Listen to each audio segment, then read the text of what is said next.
అతడు అగాధము తెరవగా పెద్ద కొలిమిలో నుండి లేచు పొగ వంటి పొగ అగాధములో నుండి లేచును. ఆ అగాధములోని పొగ చేత సూర్యుని వాయుమండలమున చీకటి కమ్మెను. సూర్యుడు ఎంతో దూరంలో ఉన్నాడు భూమికి. ఈ భూమి మీద ఉన్న, ఈ భూమి లోపల అగాధములో ఉన్న ఈ అగాధపు తాళపు చెవు తెరవగా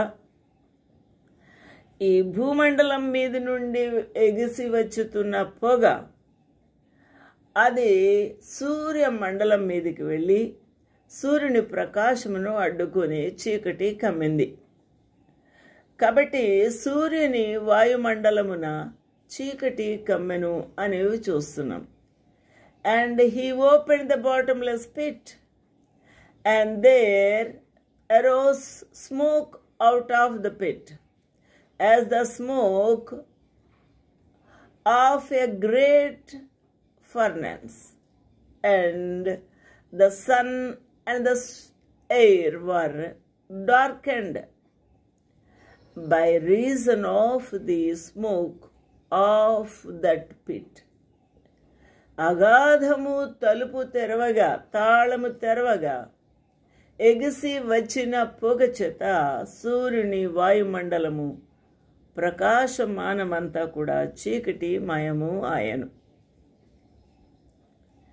ఈ విషయాన్ని మనం చూస్తూ ఉన్నాం. అయితే ఇక్కడ మనము చూడవలసిన మరి ఒక విషయం ఏంటి?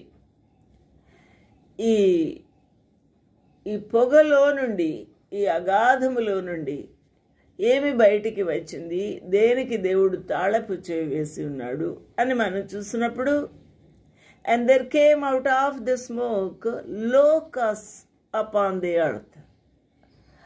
ఈ యొక్క మిడతల దండు, ఈ మిడతల దండు బయటికి వచ్చింది. And unto them was given power as the scorpions of the earth have power. ఈ యొక్క తేళ్లకి, పెద్ద పెద్ద తేళ్లకి ఉన్న ఆ విషపు కాటు వేస్తే ఎంత వేదన బాధో, అటువంటి ఆ విషముతోనూ పవర్తోనూ ఉన్న ఈ యొక్క మిడతల దండ్లు.